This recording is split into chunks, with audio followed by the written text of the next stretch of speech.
ప్రారంభమవుతాయి. అనంతరం BAC meeting జరగనుంది. అసెంబ్లీ సమావేశాలను వారం రోజుల పాటు నిర్వహించాలని సర్కార్ ఆలోచిస్తున్నట్లు సమాచారం. ప్రతిపక్షాలు మాత్రం సెషన్స్ను నెల రోజుల పాటు నిర్వహించాలని పట్టుబడుతున్నాయి. అయితే అసెంబ్లీ ఎజెండాపై సోమవారం స్పీకర్ అధ్యక్షతన జరిగే బీఏసీ మీటింగ్లో స్పష్టత రానుంది.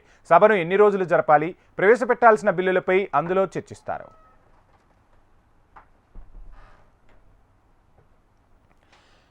ఇక అసెంబ్లీలో పలు కీలక బిల్లులను ప్రవేశపెట్టి ఆమోదించుకోవాలని రేవంత్ సర్కార్ భావిస్తోంది. భూ సమస్యల పరిష్కారానికి కొత్త 6R చట్టాన్ని తీసుకురాబోతోంది సర్కార్. భూ నిపుణుల కమిటీ ఇచ్చిన నివేదిక ఆధారంగా తయారైన ముసాయిదా బిల్లును సభలో ప్రవేశపెట్టనుంది సర్కార్.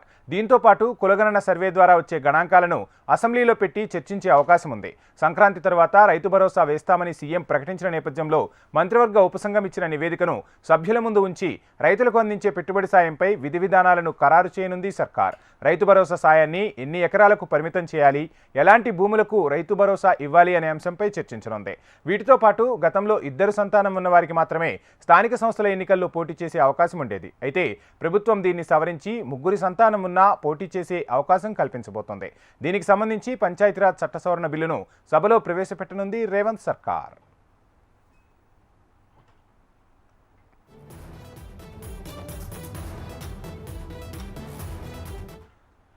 ఇక ప్రభుత్వాన్ని ఇరుకున పెట్టేందుకు సర్కార్ వైఫల్యాలను సభలో లేవనెత్తేందుకు విపక్ష పార్టీలైన బీఆర్ఎస్, బీజేపీలు ఇప్పటికే అస్త్రశస్త్రాలను సిద్ధం చేసుకున్నాయి. అందరికీ రుణమాఫీ కాకపోవడం, గురుకుల పాఠశాలల్లో విద్యార్థులకు ఫుడ్ పాయిజన్, లగచర్ల ఘటన, రైతు భరోసా నిధులు, ధాన్యానికి 500 బోనస్పై సమావేశాల్లో చర్చకు పట్టుబట్టే అవకాశం ఉంది. వీటితో పాటు కాంగ్రెస్ పార్టీ ఏడాది పాలన, హైడ్రా కూల్చివేతలు, మూసీ ప్రక్షాళన వంటి పలు కీలక అంశాలను సభలో ప్రస్తావించాలని చూస్తున్నాయి ప్రతిపక్షాలు.